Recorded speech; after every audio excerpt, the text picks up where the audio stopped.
We're gonna first start with our wet ingredients. In here I have 1 1/4 cup of milk. Then to that we're gonna add 2 whole eggs. If I could get this open. Could you use almond milk or oat milk or something? Yes, but you'll just have to kind of play it by eye. I was almost gonna say by ear, but play it by eye because some milks that are not cow's milk are sometimes thinner or thicker. So you might need a little bit more or a little bit less liquid.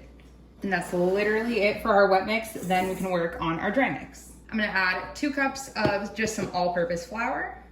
Then 2 heaping tablespoons of just some white sugar. I wouldn't recommend brown sugar because it's definitely gonna give you a really different flavor. And a teaspoon of baking powder just to make sure everything rises. And of course, every sweet needs a little bit of heat. So we're gonna add about a 1/2 teaspoon to a teaspoon of some salt. Then before we add the wet ingredients, we'll just give everything a little mix here. Then of course you wanna mix in your eggs. I just didn't wanna have to do more dishes here. Does this work? Okay, either way, we're gonna mix it pretty well. Then we can pour our wet into the dry, just all at once. And give it a stir. Of course, like I always say, anytime you're using flour, you don't wanna develop too much gluten, so you don't wanna overwork the batter by mixing it and mixing it. Just like pancake batter, it is okay to have lumps. We're gonna try to get out as many as possible because the batter is pretty thick, so we shouldn't have many lumps, but if we do, it's okay. Okay, that is pretty good. You want it to be anywhere in between. If it looks like cake batter and it's too thin, then that's too loose. It's just not gonna work when it hits the fryer. It's gonna be an entire mess. Trust me, I've done it before.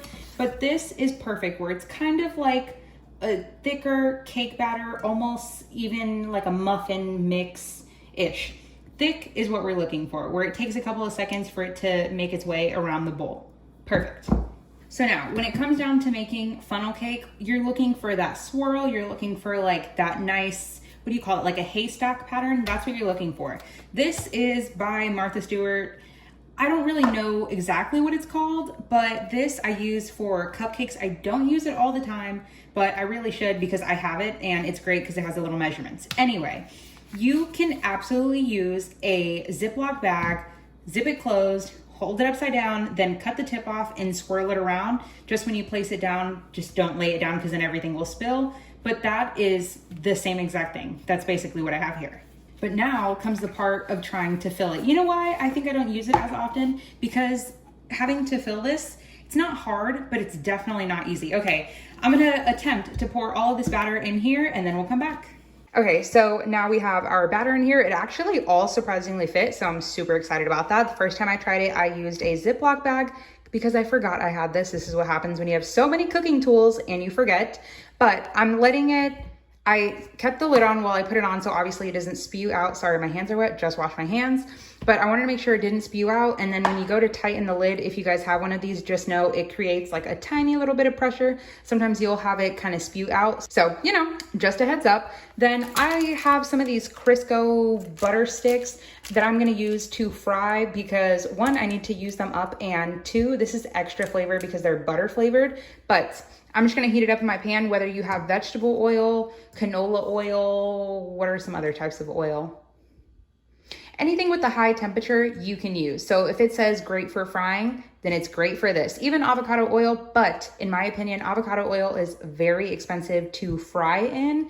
So, you know, it's up to you, whatever you wanna use. Also, coconut oil is great, but if you are not a fan of coconut, then I don't recommend using coconut oil because it does impart a tiny bit of flavor. Tiny, but if you don't like coconut, you'll notice it. All right, now let's heat up some oil.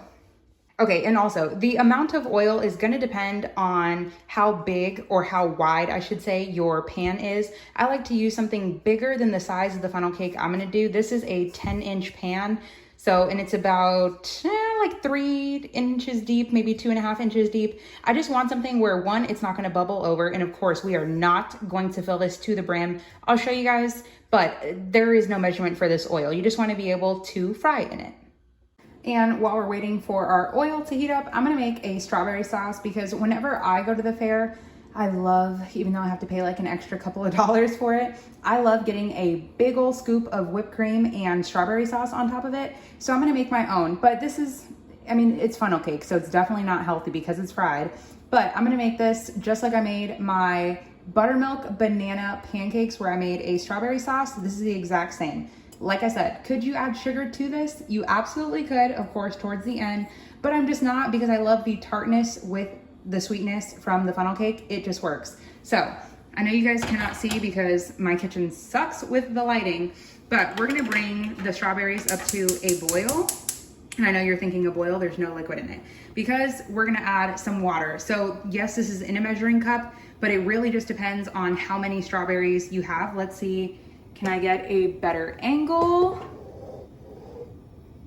Okay, that's like somewhat of a better angle, right? Like I said, these strawberries are frozen. If ever you're gonna make this strawberry jam, don't use fresh. If that's what you have and you need to use them up, then go for it. But don't go out of your way to buy fresh strawberries, because one, they're not in season right now, and two, it's just so much cheaper to do it this way, and you're literally gonna mash them, so save yourself some money. We're gonna add about a half of a cup of some water. We're gonna let this come up to a boil, and we're gonna smash them. Then I did say we wanted whipped cream on it, because why not? I have 1 cup of heavy whipping cream, and I added 2.5 tablespoons of some maple syrup. You can also use white sugar or even powdered sugar. This is like a coffee frother. I just don't feel like having to do this much work by hand. Like I said, it is 10 p.m. I'm gonna put this in here, and in like a minute to a minute and a half, we'll have whipped cream. Okay, our strawberry sauce is done. All I did was just take a potato masher to it, just like I did in my pancake video, and mash it down. And now as it sits, it thickens. If you want to reduce it down a little bit more, you definitely can. I want it to be maybe a little bit thicker, so I'll just let it sit on the heat and probably boil it for max like 2 minutes. So our oil is super nice and hot. When you see, they call it like ripples in the pan, you can see it looks like almost waves in there. Our oil is good and ready to go. A quick test, put your little wooden stick in there, and if it starts, giving you some action, little bubbles here and there, your oil is ready to go. I have a thermometer, but I want to show you guys that you can actually do this without having a thermometer. And of course, whenever you are frying anything, it comes down to time and temperature. As you start to cook, it's gonna lower your temperature. As you're waiting for everything to come back up, your temperature raises. So you kind of just need to play it by eye and sometimes lower it and up it as you go. So now we're gonna take our batter and we're just gonna slowly start to go in a circle.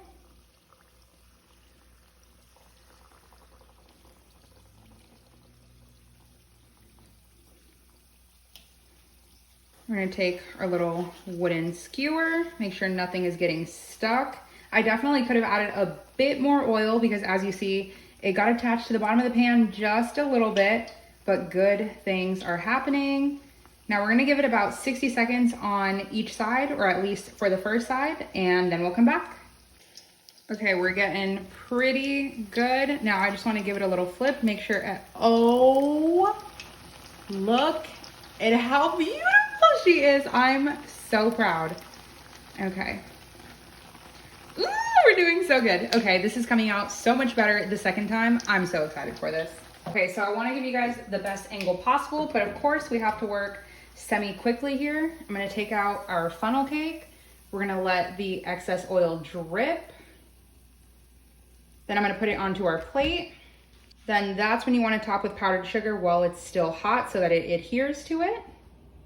Then we can take a nice dollop of our whipped cream and a nice dollop of our hot sauce here. Not hot sauce, our hot strawberry sauce. And that is it. She is done. Also, just thought I'd show you guys, sometimes they come out wonky, but it is okay. Okay, as the lighting is so not good, but oh my goodness, can I do this one-handed? It is so tender, and the dough isn't very sweet. You definitely could add a bit more sugar, but it is so perfect. You get that great sweetness, obviously, from the powdered sugar. Oh, you need to make this.